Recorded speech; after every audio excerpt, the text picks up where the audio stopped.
आता आपण जलप्रणाली या भागाला सुरुवात करणार आहोत। तर सर्वात अगोदर आपण ब्राझील या देशात असणारी जी जलप्रणाली आहे त्या संदर्भात माहिती मिळूयात।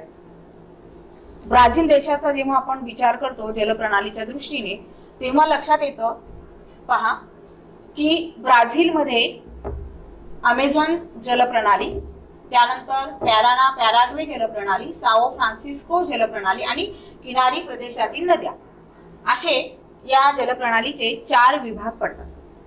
त्यामधली सर्वात मोठी जलप्रणाली जी आहे ब्राझीलमधील ती आहे अमेझॉन जलप्रणाली। पहा विद्यार्थी मित्रांनो, अमेझॉन ही खूप मोठी नदी आहे। या नदीचा उगम पेरू देशामधील अँडीज पर्वतामध्ये झालेला आपल्याला दिसून येतो। इथे आपण पाहू शकतो, या ठिकाणी हा पेरू देश तुम्हाला दिसत आहे। तर या ठिकाणी साधारणपणे तुम्ही पहा की ही जी नदी आहे अमेझॉन नदी, तर तिचा उगम या ठिकाणाहून झालेला आहे। म्हणजे पेरू देशामधून ही नदी ब्राझीलमध्ये आपल्याला येताना आढळते। पाण्याचा प्रचंड असा विसर्ग या नदीतून जात असतो। साधारणपणे 2 लाख घनमीटर प्रति सेकंदाला हिच्या प्रवाहामधून पाणी बाहेर पडत असतं। तर ही जी नदी आहे, मग एवढं पाणी, एवढं प्रचंड प्रमाणामध्ये पाण्याचा हा जो ओघ आहे तो फक्त अमेझॉनचाच आहे का? तर नाही। अमेझॉनला मिळणाऱ्या ज्या इतर नद्या आहेत त्यांचंही यामध्ये खूप मोठं योगदान आपल्याला पाहायला मिळतं। मग कोणकोणत्या नद्या आहेत? अमेझॉनच्या ज्या उपनद्या आहेत त्या आहेत पहा, नेग्रो, पारो, ब्रांका, त्यानंतर जिंगू आणि मेदेरिया। या ठिकाणी तुम्हाला इथे या नद्या दिसतच आहेत। पहा, नेग्रो नदी दिसते इथे, जेपुरा नदी दिसत आहे। म्हणजे बऱ्याचशा ज्या नद्या आहेत त्या उत्तरेकडून वाहत येऊन अमेझॉनला मिळतात, तर काही दक्षिणेकडून वाहत गेलेल्या ज्या नद्या आहेत, आता इथे पुरुष नदी आहे, ती सुद्धा अमेझॉन नदीची उपनदी आहे। तर ही जी नदी आहे ही नदी सुद्धा अमेझॉनला जाऊन मिळते। म्हणजे दक्षिणेकडून वाहत जाऊन ती उत्तरेकडे असणारी ही जी अमेझॉन नदी आहे तिला जाऊन मिळते। या सर्व नद्यांच्या पाण्यामुळेच अमेझॉनचं जे पाण्याचं जे प्रमाण आहे ते खूप मोठ्या प्रमाणामध्ये आपल्याला वाढलेलं दिसून येतं। आता आपण हे पाहिलं की खूप मोठ्या प्रमाणामध्ये पाण्याचा वेग आहे, पाण्याचं प्रमाण खूप मोठं आहे आणि याचाच परिणाम असा झालेला दिसतो की या नद्यांनी वाहून आणलेला जो गाळ आहे तो अमेझॉन मध्ये, अर्थात अमेझॉन नदीमध्ये हा गाळ पाण्याच्या प्रवाहाबरोबर येतच असतो, या गाळाचं वहन होत असतं। पण पाण्याला प्रचंड गती असल्यामुळे या गाळाचं जे संचयन आहे ते त्या नद्यांच्या किनारी झालेलं आपल्याला दिसून येत नाही। आणि याचाच परिणाम असा होतो की जेव्हा अमेझॉन नदी जेव्हा अटलांटिक महासागराला जाऊन मिळते, अटलांटिक महासागराला इथे ती जेव्हा जाऊन मिळते, तेव्हा आपल्याला हे लक्षात घ्यायचं आहे की ती नदी म्हणजे अमेझॉन ही जी नदी आहे तिच्या वितरिका नाहीयेत। म्हणजे ती वेगवेगळ्या मार्गाने अशी अटलांटिक महासागराला जाऊन मिळत नाही, तिच्या वितरिका नाहीत। आणि त्यामुळेच वितरिका नसल्यामुळे अमेझॉन जिथे अटलांटिक महासागराला मिळते तिथे आपल्याला त्रिभुज प्रदेश पाहायला मिळत नाही, हे मुख्य कारण आहे। या उलट काय झालेलं आहे, तर अमेझॉन नदी जी आहे ती जेव्हा अटलांटिक महासागराला जाऊन मिळते तेव्हा ती ज्या ठिकाणी जाऊन मिळते त्या मुखाच्या भागामध्ये अनेक बेटांची निर्मिती झालेली आहे। आणि त्यातल्या त्यात मोठं जे बेट आहे माराजो, हे जे बेट आहे ते आपण पाहिलेलंच आहे। तर अशी ही अमेझॉन नदी आहे। अर्थात हिचं पाणलोट क्षेत्र जर आपण विचारात घेतलं तर पहा विद्यार्थ्यांनो, 70,50,000 चौरस किलोमीटर इतकं हे जे पाणलोट क्षेत्र आहे ते आपल्याला पाहायला मिळतं। आणि या पाणलोट क्षेत्राचं आणखी एक वैशिष्ट्य असं आहे की हे जे पाणलोट क्षेत्र आहे ते वनांनी व्यापलेलं आहे, ते वनांनी व्यापलेलं आहे, हे त्याचं वैशिष्ट्य आहे। या नदीची जी लांबी आहे ती आहे 6,992 किलोमीटर, इतकी लांबी, प्रचंड लांबी आपल्याला पाहायला मिळते। अर्थात हा जो भाग आहे अमेझॉनचा जो भाग आहे, आता मी ते तुम्हाला सांगितलं की तिचं जे खोरं आहे ते इतकं मोठं आहे, प्रचंड आहे, 70,50,000 चौरस किलोमीटर इतकं प्रचंड मोठं खोरं आहे। तर हे जे खोरं आहे हे खोरं अतिशय दुर्गम भाग आहे हा, आणि म्हणून या ठिकाणी या वनांमध्ये जे लोक राहतात, अर्थातच आदिवासी लोक या ठिकाणी राहतात आणि ते स्थलांतरित शेती करतात। म्हणजे 2 वर्ष त्या ठिकाणी शेती करायची आणि पुन्हा नंतर पुढच्या ठिकाणी जाऊन पुन्हा शेती करायची, अशा पद्धतीची ती शेती त्यांची चाललेली असते. आता हा जो प्रदेश आहे म्हणजे साधारणपणे आपल्याला या ठिकाणी जो हा पूर्ण हिरवा असा जो भाग दिसत आहे, हा पूर्ण भाग जो आहे तो आहे अमेझॉन नदीचं जे पाणलोट क्षेत्र आहे ते. तर हा जो भाग आहे, हा पूर्ण भाग जो आहे विषुववृत्ताच्या अतिशय जवळ आहे. म्हणजे त्यामुळे काय झालेलं आहे की ही जी वनं आहे ती विषुववृत्तीय वनं म्हणून त्यांना संबोधलं जातं. घनदाट अशी वनं असतात, वेलींनी लहडलेली अशी ही वनं आपल्याला पाहायला मिळतात. अर्थातच या ठिकाणचे वृक्ष जे आहे ते अतिशय उंच उंच वाढलेले असतात, कारण सूर्यप्रकाश मिळवण्यासाठी हे वृक्ष आपल्याला खूप उंच गेलेले दिसून येतात. पण हा जो भाग आहे वारंवार या ठिकाणी पूर येतात, हेही तितकंच महत्वाचं आहे. तर अशा पद्धतीने ही अमेझॉन जलप्रणाली जी आहे ती ब्राझील मधली सर्वात मोठी जलप्रणाली आपण अभ्यासलेली आहे. याशिवाय आणखी एक महत्वाचा मुद्दा असा आहे की ब्राझीलच्या मुखाजवळ, मी जसं म्हणाले आता की ब्राझीलच्या मुखाजवळ आपल्याला बेट पाहायला मिळतात. तर याही व्यतिरिक्त बेट तर पाहायला मिळतात, परंतु या नदीची रुंदी जी आहे ती मुखाच्या तिथे वाढलेली दिसून येते. साधारणपणे 150 किलोमीटर इतकी रुंदी झालेली दिसून येते. आणि या भागामध्ये मग बऱ्याचदा आपल्याला या किनाऱ्याजवळ वाहतूक जी आहे, जलवाहतूक जी आहे ती जलवाहतूक या ठिकाणी पाहायला मिळते. यानंतर आपण दुसरी जी जलप्रणाली आहे ब्राझील मधली ती पाहणार आहोत, पॅराना पॅराग्वे ही जलप्रणाली.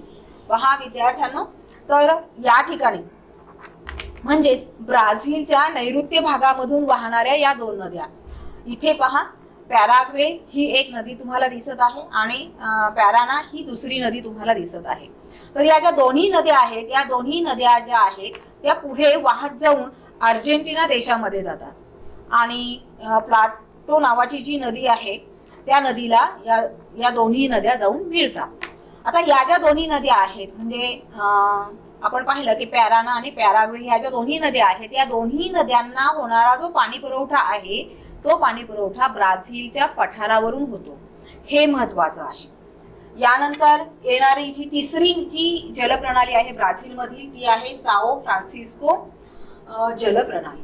ही साओ फ्रान्सिस्को ही जी जलप्रणाली आहे, इथे तुम्हाला स्पष्ट असं नाव दिसत आहे साओ फ्रान्सिस्को रिव्हर म्हणून, नदी म्हणून. तर ही अर्थातच ब्राझीलच्या उच्चभूमीवरून वाहणारी नदी आहे आणि ही अशी एकमात्र नदी आहे. साओ फ्रान्सिस्को ही अशी एकमात्र नदी आहे की जिचा उगम ब्राझीलमध्येच झालेला आहे आणि ती ब्राझीलमधूनच वाहते, ब्राझीलचंच क्षेत्र तिने व्यापलेलं आहे.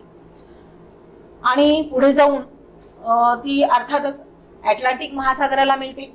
इथे जर आपण लक्षात घेतलं तर एक लक्षात येतं की साओ फ्रान्सिस्को ही जी नदी आहे ही ब्राझीलच्या पठारावर उगम पावते, पुढे ती उत्तरेकडे वाहत जाते आणि उत्तरेकडे वाहत असताना साधारण 1000 किलोमीटर ती उत्तरेकडे वाहत जाते आणि पुढे तिचा प्रवाह जो आहे तो पूर्वेकडे वळून पुढे ती अटलांटिक महासागराला मिळते. यामुळे काय झालेलं आहे पहा की ब्राझीलचा बराचसा जो भाग आहे, ब्राझील पठाराचा जो बराचसा भाग आहे म्हणजे उच्चभूमीचा जो भाग आहे त्या ठिकाणी हिचं पाणलोट क्षेत्र जे आहे, हिचं म्हणजे साओ फ्रान्सिस्को या नदीचं जे पाणलोट क्षेत्र आहे ते आपल्याला पाहायला मिळतं. आणि याशिवाय जेव्हा ती अटलांटिक महासागराला मिळते तेव्हा त्या ठिकाणी साधारणपणे 250 किलोमीटरचं जे अंतर आहे, तर हे 250 किलोमीटरचं अंतर म्हणजे लांबीचा जो भाग आहे तो या ठिकाणी जलवाहतुकीसाठी अत्यंत उपयुक्त असा ठरलेला आहे. यानंतर आपण जाणार आहोत पहा किनारी प्रदेशातील नद्या. ब्राझीलला अर्थातच आपण पाहिलेलं आहे की ब्राझीलला 7400 किलोमीटर लांबीचा समुद्र किनारा लाभलेला आहे. आता या किनाऱ्यावरून सुद्धा काही नद्या ज्या आहेत त्या वाहताना आपल्याला दिसतात आहे. अर्थातच त्यांची लांबी ही कमी आहे, परंतु या नद्या ब्राझीलच्या दृष्टीने खूप महत्वाच्या आहेत, कारण त्या अंतर्गत भागामधून लोकवस्तीच्या भागांमधून वाहत असल्यामुळे त्यांचं एक खूप आपण म्हणूयात की अनन्यसाधारण असं महत्व आपल्याला पाहायला मिळतं. त्यामध्ये परानिबा आणि इटापेकुरू या ज्या नद्या आहेत, इथे पहा इथे या ठिकाणी मी साधारण पॉइंट ठेवत आहे. तर या ठिकाणाहून या नद्या म्हणजे ब्राझीलच्या उच्च पठारावरून या नद्या वाहतात आणि पुढे अटलांटिक महासागराला अर्थात त्या जाऊन मिळतात. यामध्ये आता मी तुम्हाला सांगितलं की परानिबा आणि इटापेकोरू या 2 नद्या या ठिकाणी आपल्याला पाहायला मिळतात. त्यानंतर तिसरी जी नदी आहे, दक्षिणेकडे आपण आल्यानंतर म्हणजे खाली इकडे सरकलो थोडंसं, दक्षिणेकडे आपण आल्यानंतर इकडे येणारी जी दुसरी नदी आहे, दक्षिणेकडे असलेली जी दुसरी नदी आहे, तर ती नदी देखील ब्राझीलच्या दृष्टीने खूप महत्त्वाची आहे. पुरागुआकू असं तिचं नाव आहे. तर ही जी नदी आहे, ही नदी देखील ब्राझीलच्या लोकवस्तीच्या भागातून वाहत असते, त्यामुळे जलसिंचनाच्या दृष्टीने अतिशय महत्त्वाची आहे. आणि पुढे अर्थात साल्वाडोर जवळ जाऊन ती अटलांटिक महासागराला मिळते. तर अशा पद्धतीने आपण ब्राझील जलप्रणालीचा अभ्यास केलेला आहे. यामध्ये अमेझॉन जलप्रणाली, पॅराग्वे जलप्रणाली, साओ फ्रान्सिस्को जलप्रणाली आणि त्यानंतर किनारी प्रदेशातील ज्या नद्या आहेत त्यांचा अभ्यास केलेला आहे. आता आपण भारतीय जलप्रणालीचा अभ्यास करणार आहोत. भारतीय जलप्रणालीचा अभ्यास करत असताना आपल्या भारतामध्ये असणाऱ्या ज्या नद्या आहेत त्या नद्या प्रामुख्याने 2 विभागांमध्ये विभागल्या गेलेल्या आहेत. यामध्ये उगम क्षेत्र जी आहेत, नद्यांची जी उगम क्षेत्र आहेत त्या उगम क्षेत्रानुसार या ठिकाणी या नद्या 2 विभागामध्ये आपल्याला विभागलेल्या दिसून येतात. पहिला जो विभाग आहे पहा, हिमालयातील नद्या, आणि दुसरा जो विभाग आहे तो आहे द्वीपकल्पीय नद्या. असे 2 विभाग आपल्या भारतीय नद्यांचे आपल्याला यामध्ये आता पाहायचे आहेत, अभ्यासायचे आहेत. तर सर्वात अगोदर पहा, हिमालयातील ज्या नद्या आहेत त्या संदर्भात आपण पाहूयात. हिमालयामध्ये ज्या नद्या आहेत, ज्या प्रमुख नद्या आहेत, साधारणपणे या सगळ्याच ज्या नद्या आहेत हिमालयामध्ये उगम पावलेल्या, त्यांचा जो उगम आहे तो हिमनद्यांपासून झालेला आपल्याला लक्षात येतो. या नद्यांचं जे वैशिष्ट्य आहे त्या वैशिष्ट्य असं की या नद्यांना 12ही महिने पाणी आपल्याला पाहायला मिळतं. पावसाळ्यामध्ये पावसाचं पाणी असतं, तर उन्हाळ्यामध्ये बर्फ वितळल्यामुळे या नद्या पाण्याने वाहत असतात. तर अशा पद्धतीने 12ही माही वाहणाऱ्या या ज्या नद्या आहेत त्या हिमालयीन नद्या आपल्याला पाहता येतात किंवा हिमालयीन नद्या असं आपण त्यांना म्हणतो. यामध्ये हिमालयीन नद्यांमध्ये सर्वात अगोदर आपण अभ्यास करणार आहोत त्यामधली जी पहिली प्रणाली आहे ती आहे सिंधू नदी प्रणाली. पहा, सिंधू नदी प्रणाली. आता सिंधू ही जी नदी आहे, आपल्या भारतामध्ये असलेल्या ज्या मोठ्या नद्या आहेत त्यापैकी ही एक नदी आहे सिंधू नदी. अर्थात तिचा जो उगम आहे तिबेट मधील मानसरोवर या ठिकाणी तिचा उगम झालेला आहे, ती उगम पावते. आता ही जी नदी आहे, ही नदी थोडंसं आपण बघूया तिकडे नकाशामध्ये. पहा, तर तिबेट मधून ती उगम पावते.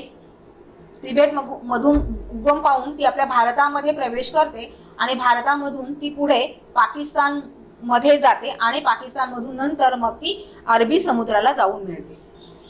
म्हणजे सिंधू नदी जी आहे तिचा एकंदर आपण मार्ग जो आहे तो आपण पाहिलेला आहे की तिबेटमधून ती भारतात प्रवेश करते, भारतामधून ती पाकिस्तानमध्ये आणि नंतर मग ती अरबी समुद्राला जाऊन मिळते. ही जी नदी आहे या नदीच्या अनेक उपनद्या आपल्याला पाहायला मिळतात. उत्तरेकडचा जो भाग आहे आपला, अर्थात तिथेच या तिकडच्याच नद्या ज्या आहेत त्या तिच्या उपनद्या आहेत. त्यामध्ये सतलज, त्यानंतर बियास, रावी, चिनाब या तिच्या प्रमुख उपनद्या आपल्याला पाहायला मिळतात. ही जी सिंधू नदी आहे तिची प्रमुख जी उपनदी आहे सतलज नदी, ती देखील खूप महत्वाची आहे. कारण सतलज ही जी नदी आहे तिचं जे क्षेत्र आहे ते पंजाब राज्यामध्ये आपल्याला पाहायला मिळतं. म्हणजे पाणलोट क्षेत्र जे आहे सतलज नदीचं ते पंजाब राज्यामध्ये आहे.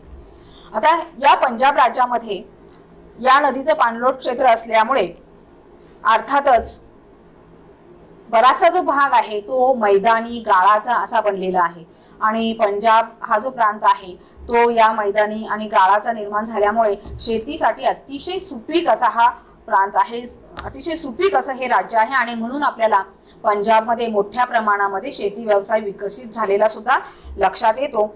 याशिवाय ही जी नदी आहे सतलज नदी, हिच्यावर बहुउद्देशीय प्रकल्प जो आहे भाकरा नांगल हा प्रकल्प सुद्धा आपल्याला पाहायला मिळतो आणि म्हणून सिंधू नदी बरोबरच सतलज नदी सुद्धा खूप महत्वाची अशी नदी आहे. यानंतर आपण दुसरी जी हिमालय नद्यांमधली जी नदी आपण अभ्यासत आहोत ती आहे गंगा नदी. गंगा नदी ही आपल्या भारतामधली सर्वात मोठी नदी आहे. अर्थात तिचा उगम गंगोत्री या ठिकाणी झालेला आहे. इथे नकाशामध्ये तितकंसं स्पष्ट आपल्याला नाही तुम्हाला दिसणार, पण तरीही मी दाखवते. इथे गंगोत्री या ठिकाणी तिचा उगम झालेला आहे आणि पुढे ती उत्तराखंड राज्यामधून ती वाहत पुढे उत्तर प्रदेश, नंतर बिहार आणि पश्चिम बंगाल या राज्यांमध्ये वाहत जाऊन पुढे ती बंगालच्या उपसागराला मिळते. अर्थातच जेव्हा हिमालय ओलांडते तेव्हा मैदानी प्रदेश सुरू होतो आणि ही जी गंगा नदी आहे ती पूर्व वाहिनी बनते, म्हणजे पूर्व दिशेला ती वाहू लागते. अर्थातच उतार पूर्वेकडे आहे त्यामुळे पूर्व दिशेला ती वाहू लागते. गंगेच्या ज्या उपनद्या आहेत त्यामध्ये रामगंगा, त्यानंतर यमुना, घागरा, त्यानंतर कोशी, गंडक या गंगेच्या उपनद्या आपल्याला पाहायला मिळतात. गंगेने जो व्यापलेला प्रदेश आहे त्यामध्ये उत्तराखंड, त्यानंतर उत्तर प्रदेश, बिहार आणि पश्चिम बंगाल हा तर आहेच. आता गंगेचं हे जे मैदान आहे, म्हणजे गंगेने व्यापलेला जो काही पूर्ण प्रांत आहे, मी आता इथे थोडंसं परत एकदा मी तुम्हाला गंगा दाखवत आहे. तर पहा, साधारणपणे ही जी गंगा आहे इथे तुम्ही पहा, बिहार त्यानंतर पश्चिम बंगाल राज्यातून ती या ठिकाणी आपल्याला खालीकडे बंगालच्या उपसागराला मिळालेली दिसते. परंतु आणखीही एक महत्वाचं या ठिकाणी घडलेलं आहे की पश्चिम बंगाल राज्यामध्ये तिचे जे प्रवाह आहेत, म्हणजे नदी जी आहे गंगा ही जी आहे ती दोन प्रवाहामध्ये विभागलेली आपल्याला दिसून येते. तिचा एक प्रवाह जो आहे तो बांगलादेशामध्ये जातो आणि एक प्रवाह पश्चिम बंगाल राज्यातूनच खाली येऊन अर्थात बंगालच्या उपसागराला मिळतो. गंगेचं हे जे मैदान आहे भारतीय संस्कृतीच्या दृष्टीने अत्यंत संपन्न असं समजलं जातं. संपन्न आहे, संपन्न माहेरघर असंही त्याला संबोधलं जातं. हरिद्वार असेल, मथुरा असेल, प्रयाग, वाराणसी, गया अशी प्राचीन जी शहरं आहेत ती शहरं गंगेच्याच काठी बसलेली आहेत. हे महत्वाचं आहे. गंगेचं जे मैदान आहे त्या मैदानामध्ये भूजल स्रोत जे आहे ते आपल्याला खूप मोठ्या प्रमाणामध्ये पाहायला मिळतात. अतिशय सुपीक असं मैदान आहे आणि त्यामुळे शेती व्यवसाय जो आहे तो सुद्धा या भागामध्ये मोठ्या प्रमाणामध्ये केला जातो. त्यात ऊस, गहू, तांदूळ अशी जी पिकं आहेत, खाद्य पिकं जी आहेत ती पिकं या ठिकाणी घेतली जातात, मोठ्या प्रमाणामध्ये घेतली जातात. आणि आणखी सांगायचं म्हणजे गंगेचं हे जे मैदान आहे ते आपल्या भारतातील जास्त घनता असलेलं, लोकसंख्येची जास्त घनता असलेलं मैदान आहे. म्हणजे लोकसंख्या या भागामध्ये आपल्याला जास्त प्रमाणामध्ये पाहायला मिळते. याशिवाय शेतीसाठी तर अग्रेसर आहेच, पण इतर जे उद्योगधंदे आहेत, कारखाने आहेत तेही आपल्याला या भागामध्ये खूप मोठ्या प्रमाणामध्ये पाहायला मिळतात. साखर उत्पादन असेल, म्हणजे साखर कारखाना असेल, तेल उत्पादन असतील किंवा भात, कापूस, तागापासून काही वस्तू बनवणं असेल किंवा कापड निर्मिती असेल, चांबड्यापासून वस्तू बनवणं असेल, तर अशा अनेक कारखाने आपल्याला या गंगेच्या मैदानी भागामध्ये पाहायला मिळतात. एवढंच नाही तर काही अवजारं बनवणं, सायकली, क्रीडा साहित्य, भांडी बनवणं असेही उद्योग, असेही कारखाने आपल्याला या गंगेच्या मैदानी भागामध्ये मोठ्या प्रमाणामध्ये पाहायला मिळतात. आणि याचमुळे म्हणजे काय की लोकसंख्येचं प्रमाण जास्त आहे, उद्योगधंदे सुद्धा आपल्याला खूप मोठ्या प्रमाणामध्ये पाहायला मिळतात. याचंच कारण असं झालेलं आहे की गंगा नदी जी आहे तिचं प्रदूषण मोठ्या प्रमाणामध्ये झालेलं आपल्याला दिसून येतं. आज प्रदूषण ही एक खूप मोठी समस्या जी आहे ती गंगा नदीच्या बाबतीत आपल्या भारत देशासमोर आहे. अर्थातच ही समस्या दूर करण्यासाठी आपलं भारत सरकार जे आहे ते आज प्रयत्न करताना आपल्याला दिसत आहे. आता गंगा जी आहे जेव्हा ती पश्चिम बंगाल प्रदेशातून खाली म्हणजे दक्षिणेकडे ती येते आणि बंगालच्या उपसागराला या ठिकाणी ती मिळते, तेव्हा ती मिळत असताना तिच्या अनेक वितरिका तयार होतात. म्हणजे अनेक मार्ग जे आहेत, अनेक मार्गांनी ती बंगालच्या उपसागराला मिळते आणि अनेक वितरिका तयार झाल्यामुळे त्या ठिकाणी ज्या ठिकाणी ती सागराला मिळते त्या ठिकाणी त्रिभुज प्रदेशांची निर्मिती झालेली आहे आणि त्या त्रिभुज प्रदेशाला सुंदरबन असं म्हटलं जातं. जगातील सर्वात मोठा हा त्रिभुज प्रदेश मानला जातो. अर्थात मगाशी जसं मी तुम्हाला सांगितलं की तिचा एक प्रवाह जो आहे तो बांगलादेशामध्ये जातो. बांगलादेशातून जेव्हा ती दक्षिणेच्या दिशेने वाहत येते तेव्हा तिला उत्तरेकडून येणारी जी दुसरी एक नदी आहे ब्रह्मपुत्रा, ती नदी या ठिकाणी मिळते. म्हणजे गंगा नदीची ब्रह्मपुत्रा ही एक मोठी उपनदी आपल्याला पाहायला मिळते आणि पुढे अर्थातच या ठिकाणी बंगालच्या उपसागराला गंगा मिळताना आपल्याला दिसते. तर ब्रह्मपुत्रा जी आहे, आता मी जिचा उल्लेख केला की गंगेची एक प्रमुख अशी उपनदी आहे, मोठी उपनदी आहे. तर तिचाही उगम हिमालया पलीकडे झालेला आहे. सुरुवातीला ती पूर्वेकडे वाहते, तेव्हा तिला सांगपो असं नाव आहे. जेव्हा ती आपल्या अरुणाचल प्रदेशमधून भारतामध्ये प्रवेश करते तेव्हा तिला दियांग म्हटलं जातं. आणि जेव्हा ती बांगलादेशामध्ये जेव्हा ती येते तिला ब्रह्मपुत्रा असं संबोधलं जातं. तर ही एक मोठी गंगेची उपनदी आपल्याला पाहायला मिळते. गंगेचं जे पाणलोट क्षेत्र आहे तर ते आहे पहा 10,16,124 चौरस किलोमीटर इतकं प्रचंड प्रमाणात, म्हणजे मोठं असं आपल्या भारतातील हे पाणलोट क्षेत्र पाहायला मिळतं. परंतु याचं आणखी एक वैशिष्ट्य आहे की हे पाणलोट क्षेत्र जे आहे यामध्ये वनं जी आहेत ती आपल्याला अत्यंत कमी स्वरूपात किंवा अल्प स्वरूपामध्ये पाहायला मिळतात. जसं मागे आपण अभ्यासला, ब्राझीलमध्ये अमेझॉनचं जे पाणलोट क्षेत्र आहे ते पूर्णपणे वनांनी व्यापलेलं आहे. इथे मात्र गंगेचं जे पाणलोट क्षेत्र आहे ते वन क्षेत्रांनी व्यापलेलं नाहीये, किंबहुना अत्यल्प असं क्षेत्र आपल्याला पाहायला मिळतं. गंगेची जी लांबी आहे ती आहे 2,620 किलोमीटर इतकी. आणि गंगेच्या मुखाशी त्रिभुज प्रदेश आहेत. अमेझॉनच्या मुखाशी त्रिभुज प्रदेश नाहीत, तर अमेझॉनच्या मुखाशी बेटांची निर्मिती झालेली आहे. हे मी एवढ्यासाठी परत सांगत आहे की बऱ्याचदा विद्यार्थ्यांना तुम्हाला गंगा नदी आणि अमेझॉन नदी या दोन्ही नद्यांची तुलना तुम्हाला करायला विचारली जाते आणि म्हणून आपल्याला या गोष्टी ज्या आहेत त्या माहीत असणं गरजेचं आहे. यानंतर आपण जाणार आहोत पुढे द्वीपकल्पीय नद्या. म्हणजे भारताचा जो द्वीपकल्पीय पठारी प्रदेश जो आहे त्यामध्ये असणाऱ्या ज्या नद्या आहेत त्या नद्यांचा आपण अभ्यास करणार आहोत. यामध्ये सुद्धा पश्चिम वाहिनी नद्या आणि पूर्व वाहिनी नद्या असे दोन प्रकार, दोन विभाग जे आहेत ते आपल्याला पडलेले दिसून येतात. अर्थात हे का पडलेले आहेत तर पहा विद्यार्थी मित्रांनो, या ठिकाणी म्हणजेच हा जो द्वीपकल्पाचा जो भाग आहे तो तिथे आपल्याला जो घाट दिसतो, घाट किंवा ज्याला आपण सह्याद्रीच्या पर्वतरांगा किंवा सह्याद्री पर्वत आपण त्याला म्हणतो, तर या सह्याद्री पर्वतामुळे, या घाटामुळे या ज्या नद्या आहेत या नद्या दोन विभागामध्ये विभागल्या गेलेल्या आहेत. पूर्वेकडे वाहणाऱ्या पूर्व वाहिन्या नद्या झालेल्या आहेत आणि घाटाच्या पश्चिमेकडून वाहणाऱ्या ज्या नद्या आहेत त्या पश्चिम वाहिनी बनलेल्या आहेत. तर यामध्ये सगळ्यात अगोदर जी नदी आहे पहा, म्हणजे पश्चिम वाहिन्या नद्या ज्या आहेत त्या संदर्भात थोडंसं मी अगोदर बोले की पश्चिम वाहिन्या ज्या नद्या आहेत त्यांची वैशिष्ट्ये अशी आहेत की अतिशय कमी लांबीच्या या नद्या आहेत. पश्चिम वाहिन्या ज्या नद्या आहेत त्या अतिशय कमी लांबीच्या आहेत आणि त्यांचा प्रवेग जो आहे तो जास्त आहे, म्हणजे वेगाने वाहतात. कारण अर्थातच उतार जो आहे तो उतार जास्त असल्यामुळे पाण्याला वेग आपल्याला पाहायला मिळतो. कमी लांबीच्या आहेत आणि या नद्या विशिष्ट मोसमामध्येच वाहतात. इतर वेळेस या नद्या आपल्याला कोरड्या स्वरूपामध्ये पाहायला मिळतात.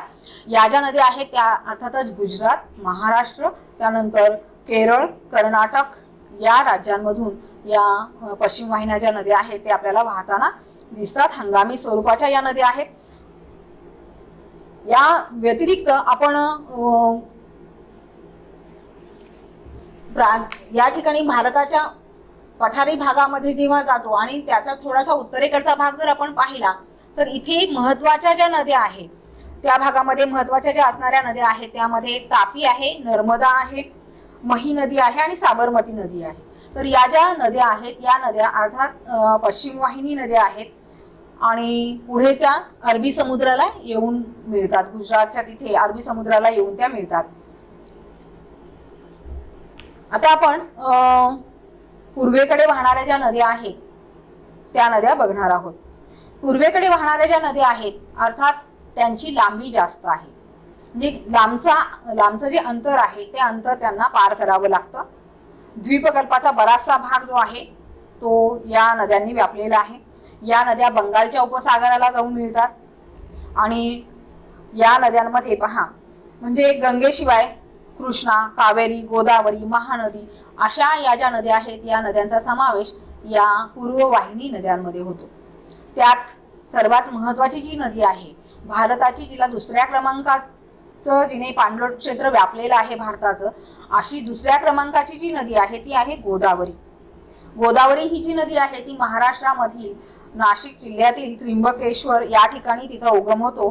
1465 किलोमीटर इतकं अंतर जे आहे तिला पार करावं लागतं आणि 1,53,000 चौरस किलोमीटर इतकं गोदावरी नदीचं जे खोरं आहे ते आपल्याला पाहायला मिळतं. गोदावरी नदी जी आहे पहा, तिच्या ज्या उपनद्या आहेत त्या आहेत वारणा, वैनगंगा, प्रवरा आणि मांजरा. या ज्या नद्या आहेत या तिच्या उपनद्या आहेत. आग्नेय दिशेला ही नदी वाहत जाते, पुढे आंध्र प्रदेशामधून ती बंगालच्या उपसागराला जाऊन मिळते. गोदावरी नंतर गोदावरीच्या दक्षिणेला असणारी जी नदी आहे ती आहे कृष्णा नदी. कृष्णा ही सुद्धा पहा गोदावरीच्या नंतर येणारी नदी आहे, म्हणजे दक्षिणेला असलेली नदी आहे. भीमा आणि तुंगभद्रा या तिच्या उपनद्या आहेत. त्यानंतर कृष्णेच्या आणखी दक्षिणेला येणारी जी नदी आहे ती आहे कावेरी. ही जी नदी आहे ती कर्नाटक, तमिळनाडू या राज्यांमधून वाहते आणि या नदीचा फार पूर्वीपासूनच जलसिंचनासाठी वापर केला जातो. तर अशा पद्धतीने आपण या ठिकाणी या ज्या भारतातील ज्या जलप्रणाली आहे, भारतातील जी जलप्रणाली आहे त्या अंतर्गत आपण हिमालयीन नद्या आणि द्वीपकल्पीय ज्या नद्या आहेत त्यांचा अभ्यास केलेला आहे.